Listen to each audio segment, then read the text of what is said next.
नमस्कार, दिन भर की बड़ी खबरों में आपका स्वागत है। मैं हूं प्रिया और आइए नजर डालते हैं अब तक की कुछ मुख्य खबरों पर। सबसे पहली खबर, दिल्ली पुलिस ने संसद में घुसपैठ के आरोपियों का पॉलीग्राफी टेस्ट कराने की तैयारी में है। इसके लिए दिल्ली पुलिस ने दिल्ली की पटियाला कोर्ट से इजाजत भी मांगी है। पुलिस की अर्जी पर 2 जनवरी को कोर्ट सुनवाई करेगा। अभी सभी आरोपी 5 जनवरी तक न्यायिक हिरासत में है। दरअसल 13 फरवरी को संसद हमले की 22वीं बरसी थी। लोकसभा की कार्यवाही में 2 युवक दर्शक दीर्घा से सीधे सदन में कूद गए।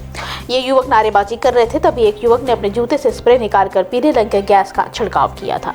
इस दौरान सदन में भगदड़ जैसी स्थिति बन गई थी। हालांकि कुछ सांसदों ने इन दोनों युवक को पकड़ लिया था और उन्हें सुरक्षा कर्मियों को सौंप दिया था। इन दोनों युवकों की पहचान सागर शर्मा और मनोरंजन टी के तौर पर हुई थी। जब सदन में ये 2 युवक घुसे थे, तभी सदन के बाहर पुलिस ने नारेबाजी और प्रदर्शन करते हुए एक महिला नीलम देवी और एक युवक अमोल शिंदे को भी गिरफ्तार किया था। दोनों पीले रंग के गैस स्प्रे कर रहे थे। इन चारों आरोपियों के अलावा पुलिस ने 2 और युवक ललित झा और मुकेश कुमावत को भी पकड़ा है। ललित झा संसद में सेंधमारी के वक्त सदन के बाहर ही था। उस सदन के बाहर प्रदर्शन करने वाले आरोपियों का वीडियो बना रहा था और इसे व्हाट्सएप के जरिए अपने एक साथी को भेज रहा था। इतना ही, ललित के पास सभी आरोपियों के मोबाइल भी थे। उन्हें इस राजस्थान से ले जाकर जला दिया था। पुलिस ने ललित की मदद से आरोप महेश को गिरफ्तार किया है। अगली खबर, ऑल इंडिया मजलिस-ए-इत्तेहादुल मुस्लिमीन की राष्ट्रीय अध्यक्ष असादुद्दीन ओवैसी ने असम के मुख्यमंत्री हेमंत बिस्वा शर्मा पर हमला बोला है। ओवैसी ने हेमंत बिस्वा शर्मा को एक पोस्ट के बारे में बताते हुए उनकी सोच को उजागर करने की बात कही है। ओवैसी ने अपने सोशल मीडिया प्लेटफॉर्म एक्स पर लिखा कि हाल ही में हटाए गए एक पोस्ट में असम के मुख्यमंत्री ने समाज के बारे में अपने दृष्टिकोण के विस्तार से बताया है। खेती, गाय पालना और बिजनेस वैश्यों का स्वाभाविक कर्तव्य और ब्राह्मणों और क्षत्रियों एवं वैश्यों की सेवा करना शूद्रों का स्वाभाविक कर्तव्य है। ओवैसी ने असम के सीएम के इस पोस्ट को कोट करते हुए कहा कि संवैधानिक पद पर रहते हुए आपकी शपथ प्रत्येक नागरिक के साथ समान व्यवहार करने की है, लेकिन आपकी ये सोच उस दुर्भाग्यपूर्ण क्रूरता को दिखाती है जिसका सामना असम के मुसलमानों को करना पड़ रहा है। ये हिंदुत्व, स्वतंत्रता, समानता, बंधुत्व और न्याय विरोधी है। दरअसल असम के सीएम हेमंत बिस्वा शर्मा ने मंगलवार को सुबह 10 बजे अपने वीडियो एक्स पर एक वीडियो पोस्ट किया था। 48 सेकंड के इस वीडियो में क्षत्रिय का महिमा मादन बताया गया था, जबकि शूद्र को सबकी सेवा करने वाला बताया गया था। एक तरह से वह मनुस्मृति से जाति आधारित वर्णानुक्रम के अनुसार वर्गीकरण का समर्थन करते दिखे थे। इस पोस्ट को लेकर जब विवाद बढ़ा तो हेमंत बिस्वा शर्मा ने इसे फौरन अपने ट्विटर अकाउंट से डिलीट कर दिया। इस पोस्ट को लेकर सबसे पहले भारतीय कम्युनिस्ट पार्टी ने हेमंत की आलोचना की थी। हालांकि इस पोस्ट से जुड़ा स्क्रीनशॉट सोशल मीडिया पर खूब वायरल हो रहा है। अब ओवैसी ने भी असम के सीएम की निंदा की है। अगली खबर, अयोध्या में होने वाली 84 कोसी परिक्रमा को लेकर यूपी आबकारी विभाग के मंत्री ने बड़ा निर्देश देते हुए पूरी परिक्रमा क्षेत्र में शराब की बिक्री को पूर्ण रूप से प्रतिबंधित किया गया है।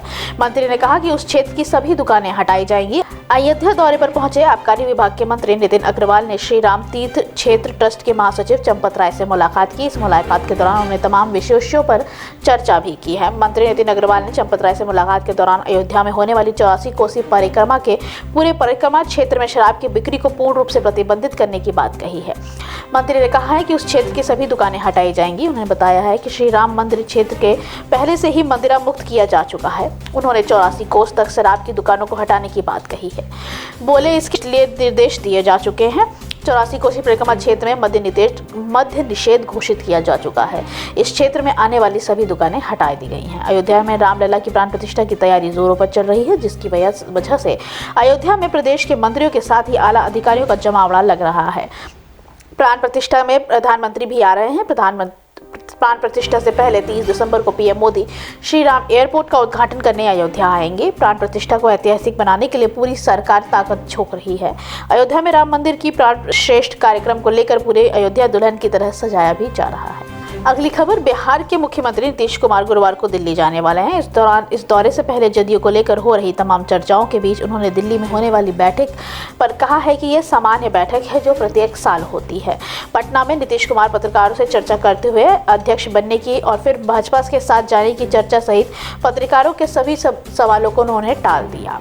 उन्होंने पार्टी अध्यक्ष बनने से इनकार किया और कहा कि दिल्ली की यात्रा नियमित है। पार्टी बैठक में लेकर उन्होंने कहा कि ये एक सामान्य बैठक है जो हर साल होती है। मीटिंग की परंपरा है, कुछ खास नहीं। मुख्यमंत्री नीतीश कुमार गुरुवार की शाम दिल्ली के राष्ट्रीय पदाधिकारियों के साथ बैठक करेंगे और 29 दिसंबर को जदयू की राष्ट्रीय कार्यकारिणी और राष्ट्रीय परिषद की बैठक भी होगी।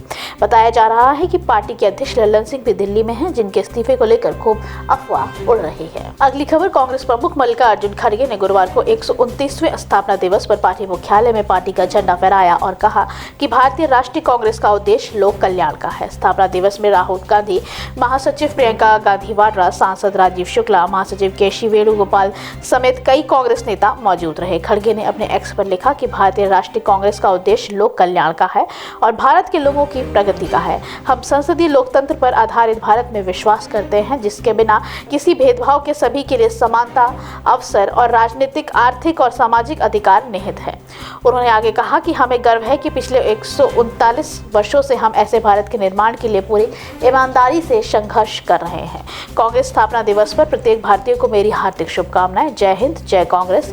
पार्टी सदस्यों को शुभकामनाएं देते हुए राहुल गांधी ने भी लिखा कि सत्य और अहिंसा जिसकी बुनियाद है, मोहब्बत, भाईचारा, सम्मान और समानता जिसके स्तंभ है और देश प्रेम जिसकी छत है, मुझे फक्र है कि मैं ऐसे संगठन का हिस्सा हूँ। कांग्रेस के स्थापना दिवस की सभी नेतागणों को, पदाधिकारियों को, समर्थकों को और मेरी हार्दिक शुभकामनाएं। तो वहीं प्रियंका गांधी ने लिखा कि स्वतंत्रता आंदोलन के दौरान महात्मा गांधी ने भारतीय राष्ट्रीय कांग्रेस की गतिविधियों के संचालन के लिए तिलक स्वराज कोष की शुरुआत की थी। इसका मकसद असहयोग आंदोलन के लिए पैसा जुटाना था ताकि स्वराज की स्थापना हो सके। उन्होंने कहा, आज करीब 100 साल बाद कांग्रेस ने डोनेट फॉर देश अभियान शुरू किया है ताकि लोकतंत्र को बचाया जा सके। चंद अरबपतियों के लिए काम करने वाली तानाशाही सरकार के खिलाफ एक मजबूत विपक्ष का गठन किया जा सके और संविधान को बचाया जा सके। अगली खबर, प्रवर्तन निदेशालय ने पहली बार मनी लॉन्ड्रिंग मामले में प्रियंका गांधी का जिक्र किया है। यह मामला NRI बिजनेसमैन सीसी थम्पी से जुड़ा है, जिसमें प्रियंका गांधी के पति रॉबर्ट वाड्रा पर आरोप है। ईडी का कहना है कि पूर्व कांग्रेस अध्यक्ष सोनिया गांधी के दामाद रॉबर्ट वाड्रा और बेटी प्रियंका गांधी दिल्ली में एक रियल एस्टेट एजेंट द्वारा हरियाणा में एक जमीन खरीदी है। उसी रियल एस्टेट एजेंट ने NRI बिजनेसमैन सीसी थम्पी को भी जमीन बेची थी। ईडी का आरोप है कि थम्पी के वाड्रा के साथ लंबे और काफी गहरे संबंध हैं। ईडी ने मनी लॉन्ड्रिंग के मामले में बीते नवंबर को चार्जशीट दाखिल की थी।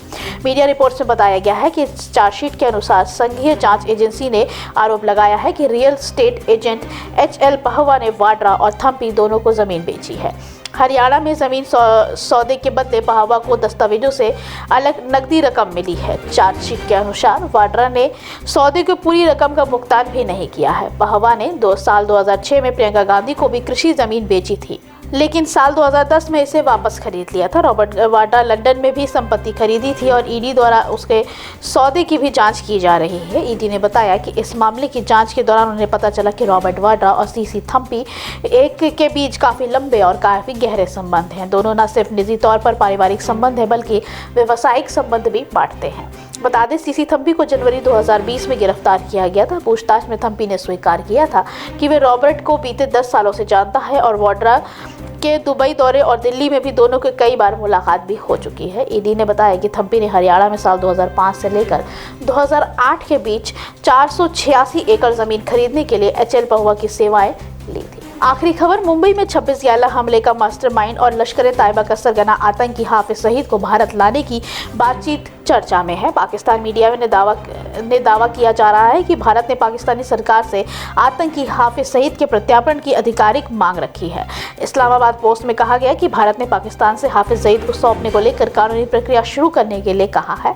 हाफिज सईद की पार्टी पाकिस्तान मरकज मुस्लिम लीग ने जानकारी दी है कि अगले साल फरवरी में होने वाले चुनाव में वे हिस्सा लेगी। एक वीडियो में PMML के अध्यक्ष खालिद मसूद सिंधु ने कहा कि उनकी पार्टी ज्यादातर सीटों पर चुनाव लड़ रही है।